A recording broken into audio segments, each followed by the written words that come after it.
Maithili express की शानदार प्रस्तुति।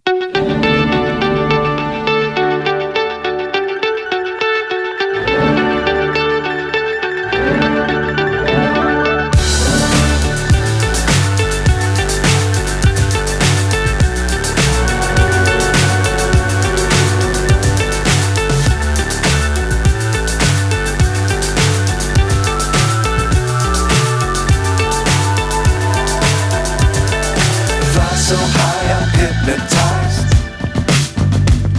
What's up is down, what's left is right. Chasing stars and holding you.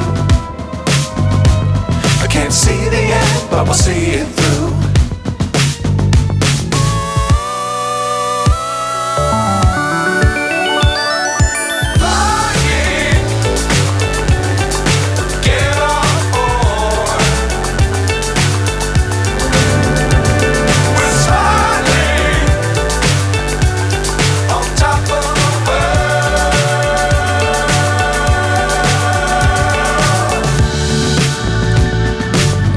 Times don't fly too high. Be sure to keep the ground in sight. Fly forever if you keep it tight. Love the world and keep the sky in your mind.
सैया गबना करा के जब से गईला तब से हमरो खबर नहीं लैला हो।